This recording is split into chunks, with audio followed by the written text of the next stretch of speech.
आज जो चर्चा का विषय है मेरा वो है अपनों से अपनी बात। अर्थात आप लोगों से आज मैं ये चर्चा करना चाहता हूं कि मैं या हम लोगों की जो पूरी टीम है वो अब किस दिशा में काम कर रही है, काम करने का तरीका क्या है, उस पूरे विषय को आज मैं आपके सामने रखूंगा कि मैं आपको एक दो बार पहले भी संक्षेप में बता चुका हूं कि दुनिया ठीक दिशा में तो नहीं जा रही है। भौतिक उन्नति को ही एकमात्र आधार मान लिया गया है कि हम जितना शक्तिशाली हो जाएंगे या जितना हमारे पास पैसा हो जाएगा, धन हो जाएगा, वही पर्याप्त है। तो हम ताकत और धन को सब कुछ मान बैठे हैं। मानवता क्या है, नैतिकता क्या है,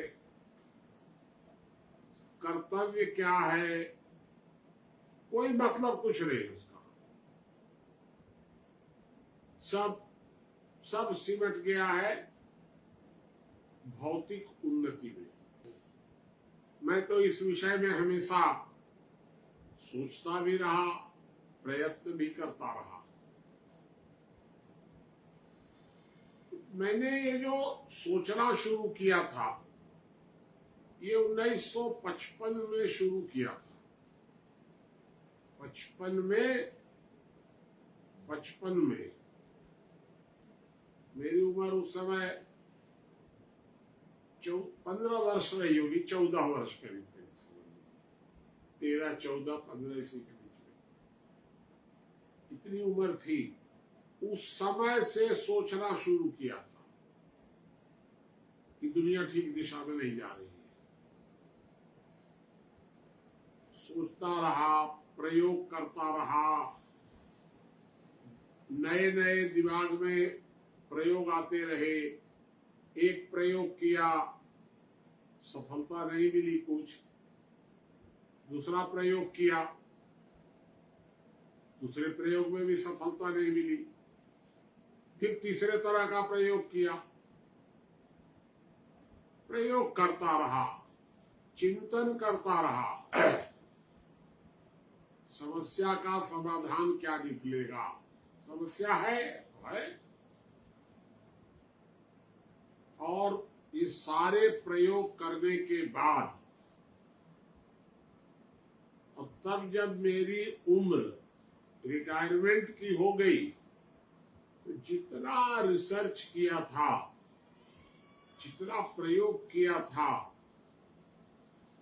उनका जो रिजल्ट निकला, निष्कर्ष निकला, वो निष्कर्ष मैंने एक पुस्तक, एक निवेदन के रूप में लिख करके और समाज को दे दिया और रिटायरमेंट ले लिया।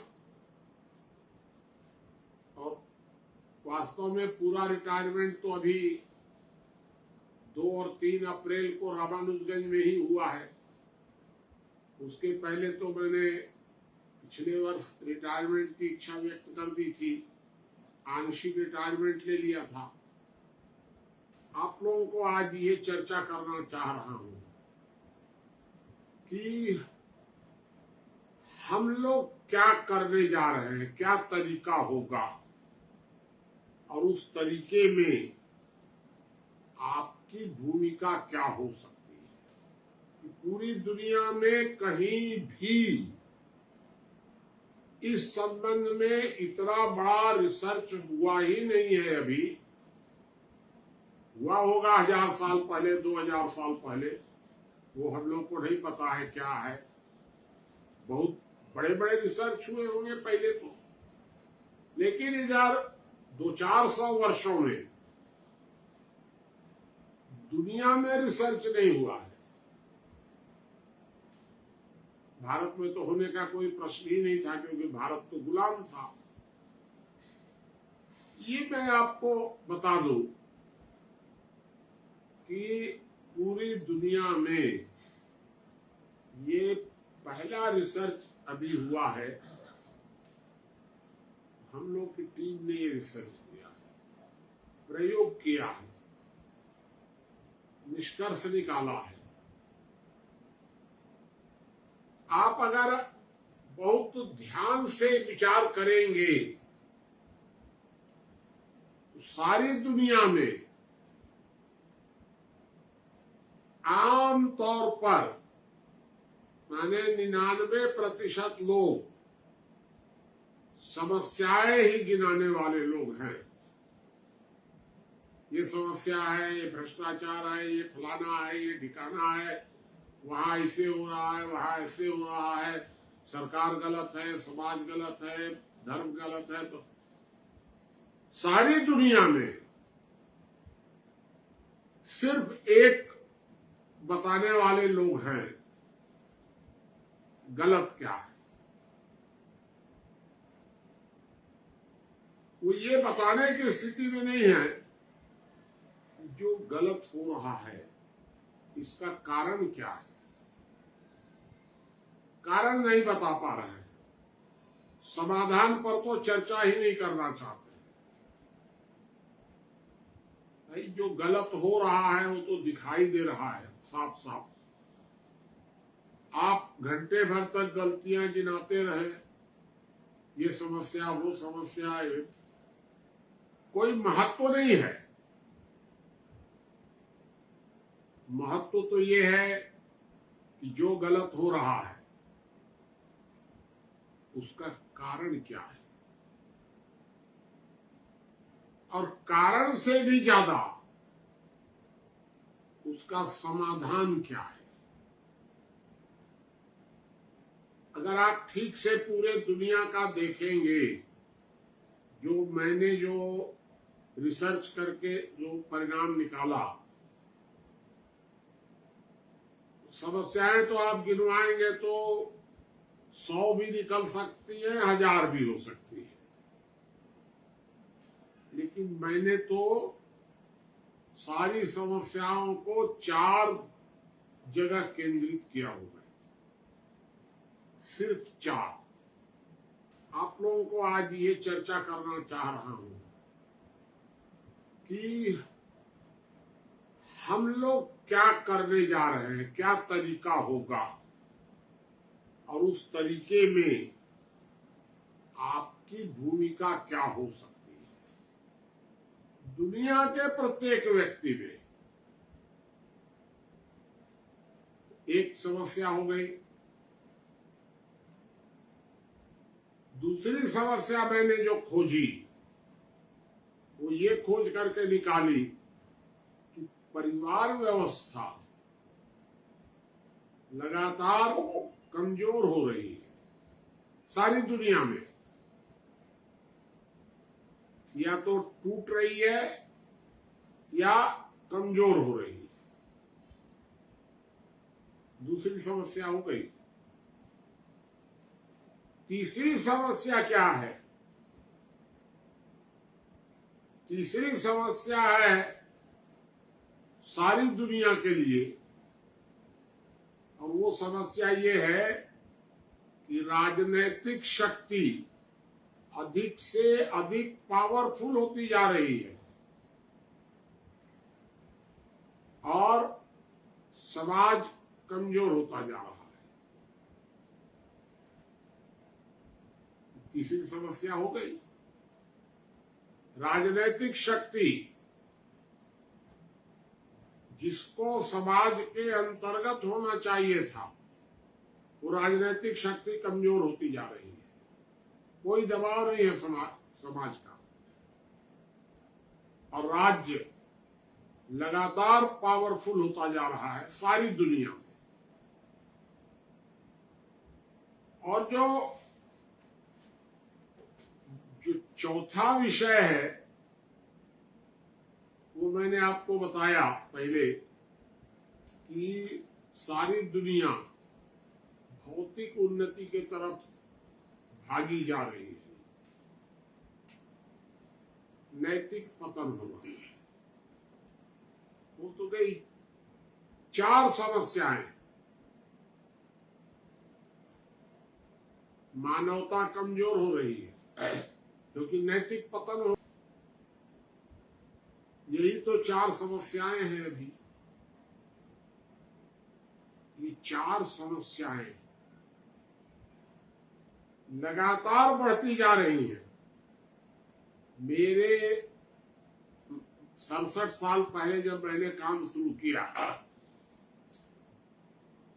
मैंने भी खूब ताकत लगाई, कुछ नहीं निकला परिणाम। ये चारों समस्याएं लगातार बढ़ती जा रही हैं, आज भी बढ़ रही है। अभी तक कोई नियंत्रण नहीं हुआ है। आमतौर पर मैं आपको बताया कि लोग सिर्फ समस्याएं गिना रहे हैं, कोई समाधान पर कोई चर्चा नहीं हो रही। दुनिया में एकमात्र हमारी टीम है, हमारा जो संस्थान है दुनिया में, जो इस संबंध में सोच भी रहा है और समाधान का प्रयत्न भी शुरू कर दिया है। हम लोग की टीम सोच तो रही है, 67 वर्षों से प्रयोग कर रही है। लगातार प्रयोग करके हम लोगों ने जो एक निष्कर्ष निकाल लिया और वो निष्कर्ष समाज को दे दिया। अब इस निष्कर्ष के आधार पर हम लोगों की जो टीम है, जिसको मैं आपको कह रहा हूं संस्थान, इसने 2 महीने से कार्य शुरू किया।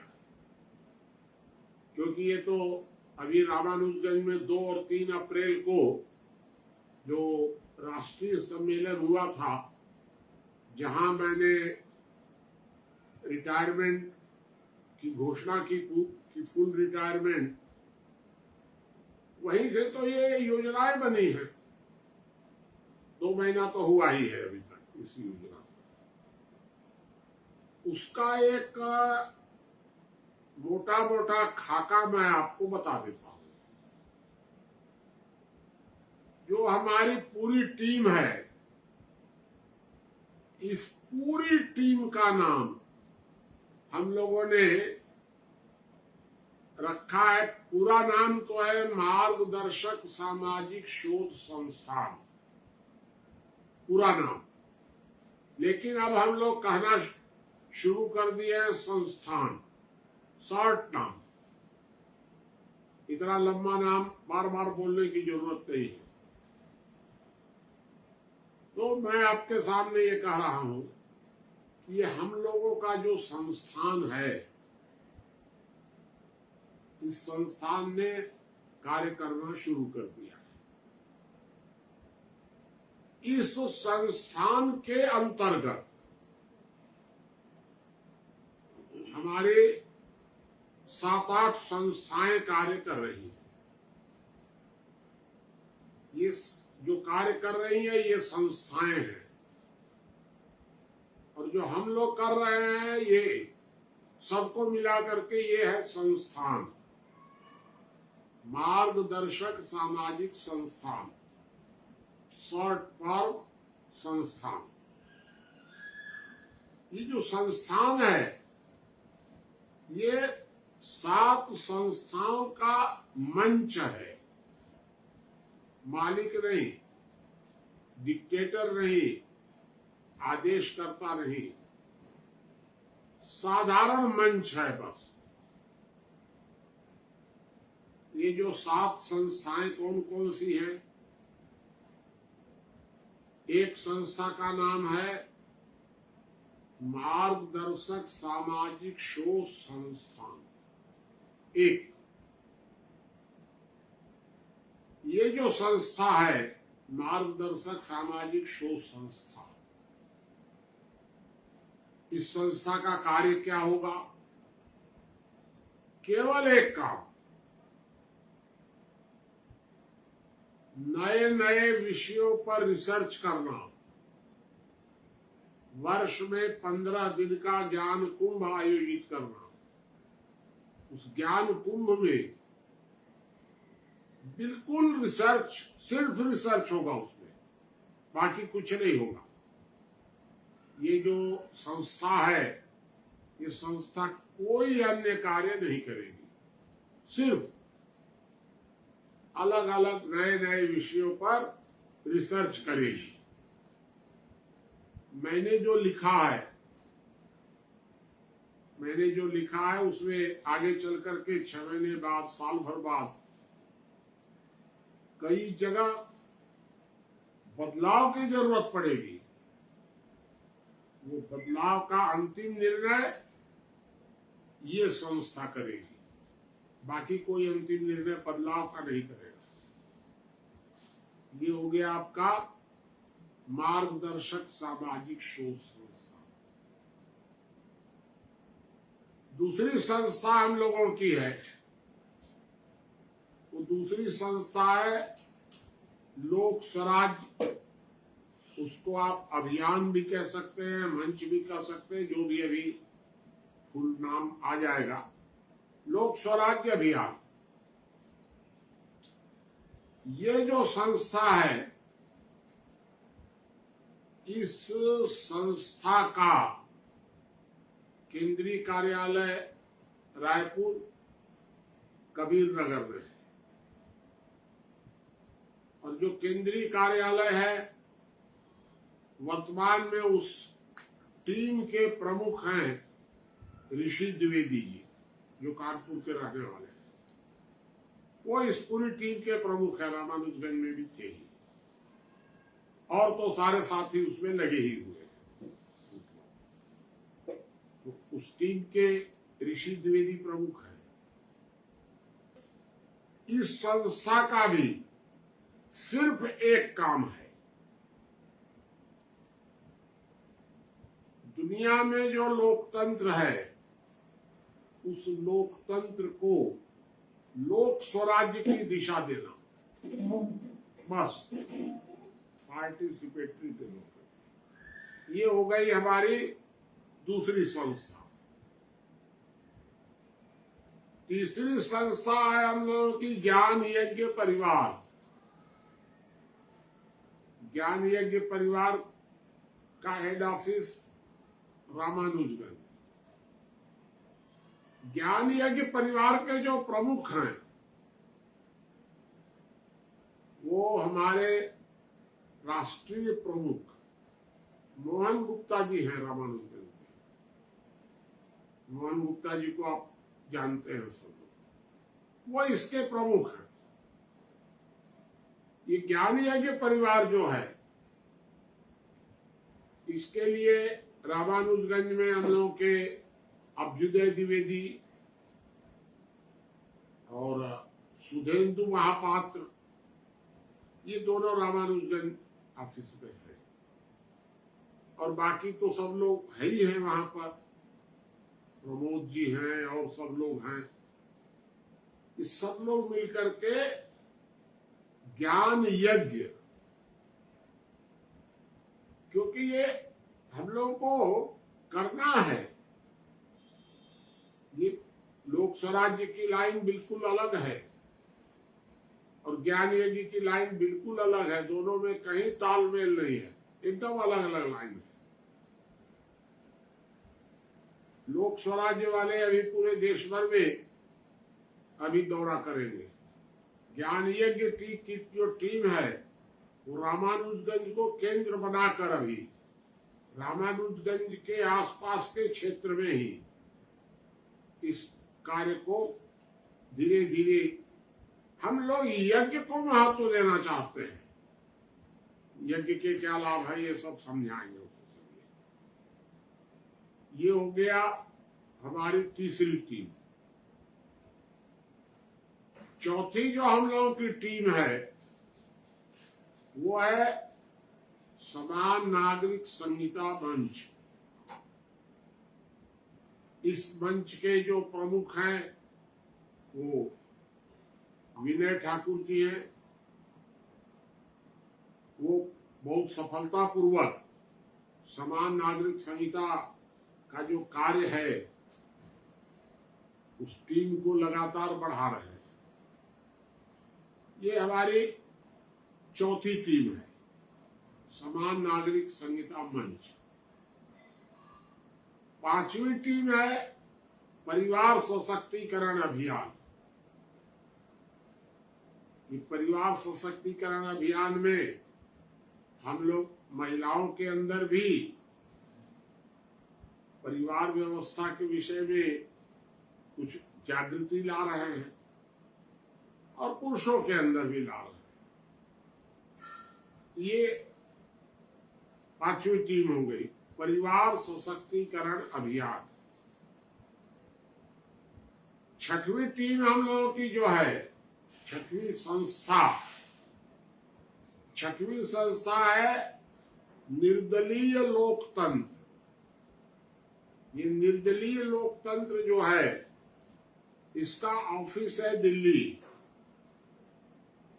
और इसका पूरा संचालन कर रहे हैं रामवीर जी श्रेष्ठ। आए थे रामानुजगंज, उन्होंने भी निर्दलीय लोकतंत्र पर अपनी बात रखी थी। जन संसद के नाम से वो चलाते हैं। ये निर्दलीय लोकतंत्र की जो टीम है ये छठवीं टीम है। और सातवीं टीम हम लोगों की है मार्गदर्शन ट्रस्ट। ये मार्गदर्शन ट्रस्ट का सिर्फ एक काम है कि वो इन जो 6 संस्थाएं हैं हम लोगों की, इन 6 संस्थाओं को कुछ आर्थिक मदद की चिंता करना। ये आर्थिक मदद की चिंता हम लोगों के ट्रस्ट करेगी। अभी ट्रस्ट का रजिस्ट्रेशन नहीं हुआ है, जल्दी ही रजिस्ट्रेशन हो जाएगा। ट्रस्ट भी अपना काम शुरू कर देगा।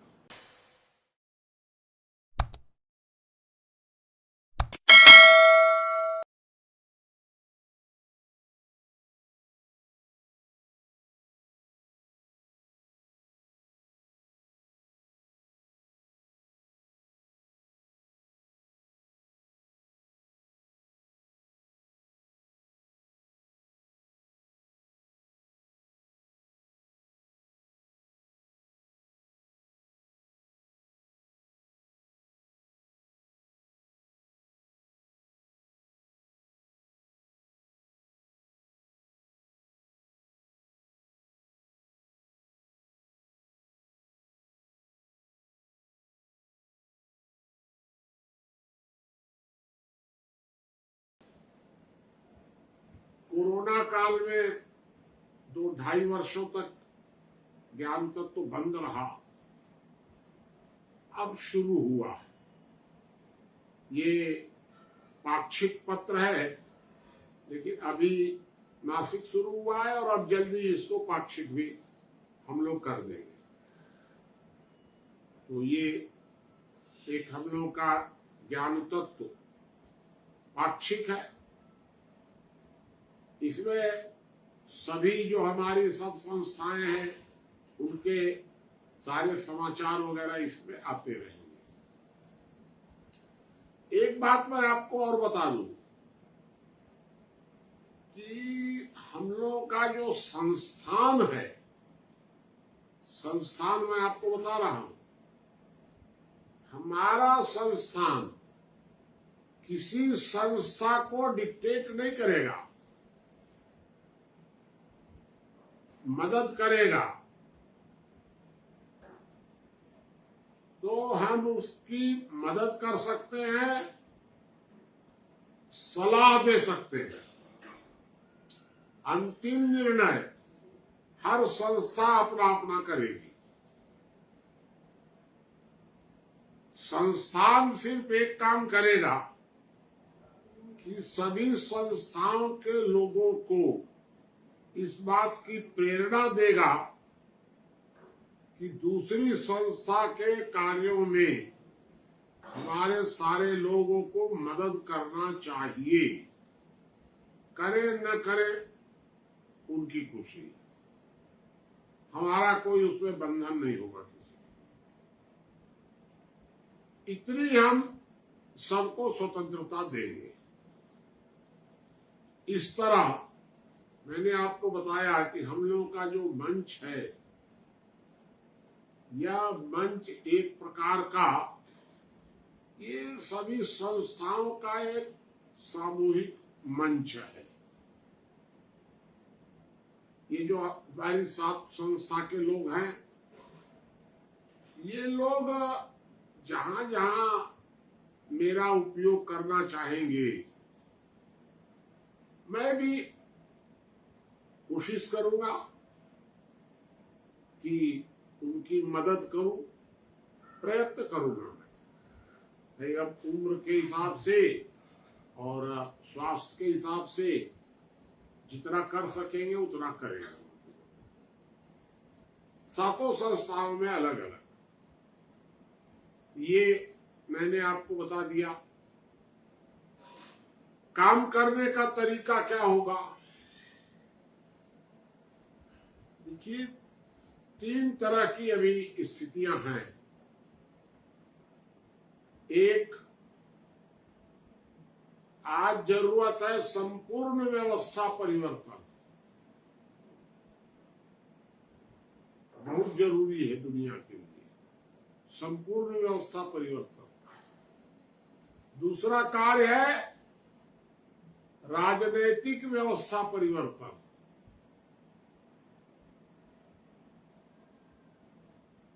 ये दोनों बिल्कुल अलग अलग हैं। और तीसरा कार्य है राजनीतिक व्यवस्था में संशोधन, सुधार। देखिए, एक बात आप समझ लीजिए, मैं भी अनुभव किया हूं, आप भी अनुभव कर रहे होंगे कि संपूर्ण व्यवस्था परिवर्तन बहुत लंबा चलने वाला कार्य है। 20-30 साल लगेंगे इसमें। ये संपूर्ण व्यवस्था परिवर्तन क्या है? वर्तमान समय में दुनिया में आर्थिक स्थिति में विकृति आई है, परिवार व्यवस्था में विकृति आई है, समाज में विकार पैदा हुआ है, धार्मिक व्यवस्था में भी विकृति आई है, राजनीतिक में तो पूरा सड़िए गया है समझ लीजिए। लेकिन धार्मिक, सामाजिक, आर्थिक, पारिवारिक, सब जगह जो व्यवस्था है, सब जगह विकृतियां आई हैं और सब जगह सुधार की जरूरत है। ये जो सब जगह मिला करके हम जो सुधार की बात कर रहे हैं, ये सुधार होगा संपूर्ण व्यवस्था परिवर्तन। ये आप समझ लीजिएगा। केवल राजनीतिक व्यवस्था ही इसमें नहीं है, संपूर्ण व्यवस्था परिवर्तन। धार्मिक मामलों में भी हम सोच रहे हैं, सामाजिक मामलों में भी सोच रहे हैं कि समाज में क्या क्या कमजोरियां आई हैं, परिवार में क्या आई है, हर विषय पर, अर्थव्यवस्था में क्या बदलाव होना चाहिए, सब मामलों में हम लोग सोच रहे हैं। हम लोग सोच रहे हैं कि श्रम के साथ न्याय कैसे होगा, श्रम के बारे में भी सोच रहे हैं। इन सब विषयों पर जो हम लोग सोच रहे हैं, इसको कह रहे हैं संपूर्ण व्यवस्था परिवर्तन। बहुत लंबा कार्य है। आसान नहीं है, लेकिन करना पड़ेगा संपूर्ण व्यवस्था परिवर्तन। दूसरा कार्य मैंने आपको कहा, राजनीतिक व्यवस्था परिवर्तन। सारी दुनिया में राजनीतिक सत्ता ने सारी व्यवस्था को गुलाम बना लिया है। धर्म को भी गुलाम बना लिया, समाज को भी गुलाम बना लिया, परिवार को भी तहस कर दिया, अर्थव्यवस्था को पूरी तरह से पूरा गुलाम बना लिया है। जो चाहते हैं वो करते हैं। ये जो राजनीतिक व्यवस्था है, इस व्यवस्था में आमूलचूल बदलाव होना चाहिए। ये है व्यवस्था परिवर्तन। तो मैंने आपको एक बताया संपूर्ण व्यवस्था परिवर्तन, एक बता दिया है आपको राजनीतिक व्यवस्था परिवर्तन। लेकिन भाई कब राजनीतिक व्यवस्था में परिवर्तन, इतना आसान तो है नहीं। एक भी नेता राजनीतिक व्यवस्था परिवर्तन के लिए सहमत नहीं है। हर राजनेता बात क्या कर रहा है? सामाजिक व्यवस्था परिवर्तन की बात कर रहा है, राजनीतिक व्यवस्था परिवर्तन की बात नहीं कर रहा है। खिलाफ है एकदम। वो तो केवल उसको तो अपना चाहिए, बस समाज ये गड़बड़ है, समाज ये गड़बड़ है, परिवार गड़बड़ हो गया, मनुष्य गड़बड़ हो गया, सब गड़बड़ हो गया, वो दूध के धुले। तैयार ही नहीं है जरा भी। कैसे उसको कैसे बदला जाएगा, ये भी बहुत कठिन कार्य है भाई। करना भी पड़ेगा, क्योंकि राजनीतिक व्यवस्था ने तो गुलाम बना लिया है हम लोगों को। तब बचता क्या है हमारे पास? वर्तमान राजनीतिक व्यवस्था में सुधार। इस सुधार की भी बात करनी पड़ेगी। चलिए, अभी तो दूर की बात है राजनीतिक व्यवस्था परिवर्तन, लोकतंत्र को लोक स्वराज्य में कैसे बदला जाएगा, ये अभी दूर की बात है। संपूर्ण व्यवस्था परिवर्तन तो और ज्यादा कठिन है। तत्काल हम वर्तमान व्यवस्था में सुधार की बात तो तुरंत कर सकते हैं। सुधार की बात किया जाए, लेकिन हम इस बात से सहमत नहीं हैं कि हम एक ही दिशा में काम करें। सभी दिशाओं में एक साथ हम लोग सोचते रहेंगे, हमारी जो संस्था, जो साथी जिस दिशा में करना चाहेंगे करेंगे। कोई जरूरी नहीं है कि सब लोग एक ही दिशा में करेंगे। मैंने तो आपको बता दिया, जो 7 संस्थाएं बताई गई हैं, उनमें संपूर्ण व्यवस्था परिवर्तन का भी मार्ग उसमें है। संपूर्ण व्यवस्था परिवर्तन वो है ज्ञान यज्ञ।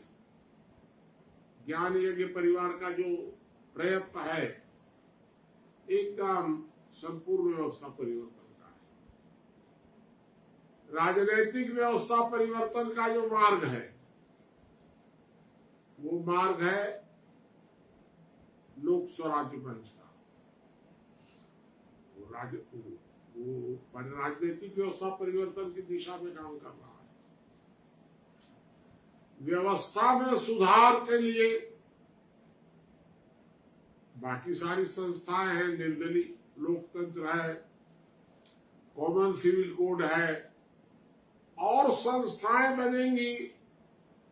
राइट टू रिकॉल बनेगा, श्रम शोषण मुक्ति अभियान इस नाम से कोई संस्था बनेगी, और अलग अलग संस्थाएं और बनेंगी। नई नई संस्थाएं बन सकती हैं। इस तरह हम लोग तीनों दिशाओं में एक साथ काम कर रहे हैं। ज्ञान यज्ञ, संपूर्ण व्यवस्था परिवर्तन लोक स्वराज्य मंच, राजनीतिक व्यवस्था परिवर्तन और बाकी संस्थाएं वर्तमान व्यवस्था में सुधार। ये सुधार भी जो है वो सिर्फ एक आध जगह नहीं, जहां भी जिस तरह का सुधार सोचिएगा, कोई सोचेगा कि वर्ण व्यवस्था को ठीक ढंग से लागू किया जाए, उसको हम लोग एक संस्था के रूप में मान लेंगे वर्ण व्यवस्था के आधार पर। जाति व्यवस्था को ठीक किया जाए, करिए, हम लोग एक संस्था के रूप में मान लेंगे। इस तरह से हम लोगों ने काम करना शुरू किया। एक बात हमारे कार्य की अंतिम सीमा है, हम कोई आंदोलन नहीं करेंगे, कोई नाराबाजी नहीं करेंगे, कोई हड़ताल नहीं करेंगे, कोई किसी तरह का, हम सिर्फ हमारी जितनी संस्थाएं हैं ये सभी संस्थाएं जन जागरण से आगे कुछ नहीं करेंगे।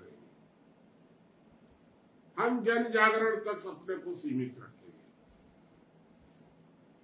ये मैंने आपको बता दिया कि जन जागरण ही हमारा एकमात्र मार्ग होगा।